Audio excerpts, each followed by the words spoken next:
Hey girl, hey! Today I'm gonna be I know I always do this. Let's get the business. Doing a little bit of a peel and a mask. I got these in my Sephora play box. Peter Thomas Roth peeling gel. Visibly roll, lift, and sweep away dead skin cells when massaging onto skin. Multi-action enzymes and cellulose help uncover a smooth, fresh, new complexion. Ginger and turmeric. Turmeric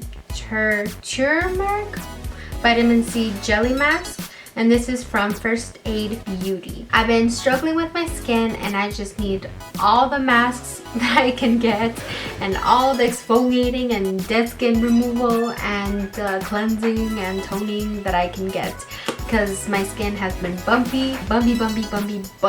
Obviously the mask, I would need to use this over and over to see results. My skin is really cleansed. I have this much right now, and I'm just gonna what? Oh, bitch. Is this actually dead skin? Oh my god, this is a lot of dead skin. Oh bitch, I was not ready for this. Oh my god, bitch, like, excuse me? Nothing's burning, nothing's hurting, nothing's itching. This is because like it was there earlier. I might have to use this every day. A girl is shook. I wonder if their product like rolled up, or is it like my skin? Like, is it actually my skin? At first, like, I put on a thick gel, and then like as soon as I put it, it starts rolling, like the skin starts coming off, but then it dries up.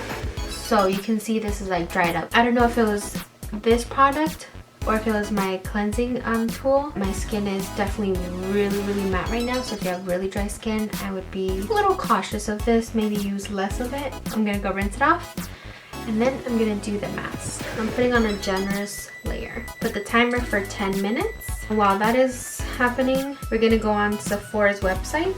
A revitalizing jelly mask packed with superfoods, ginger, and turmeric to comfort stressed out skin while vitamin C helps brighten skin appearance. And so it's really like getting the skin back to its normal state. Both of these skin products have really great ingredients. The price is a little bit up there, but for the ingredients and for the way they work, it's a really good deal, I think. I rinsed off the mask, and once the water hit the mask, it went back to like that consistency that was like very like gel-like. And then I went ahead and used my night cream. Although I didn't see a huge difference on my face with the jelly mask, I do think that it has a lot of great ingredients. With a mask, you always have to try it like, you know, a good month to really see results. And as far as this peeling gel, you guys, I'm definitely gonna buy this when I have a little bit of extra money. Hope you guys enjoyed this video. Make sure to like this video, comment down below if you have a go-to amazing skincare product that's drugstore, and make sure to subscribe to this channel.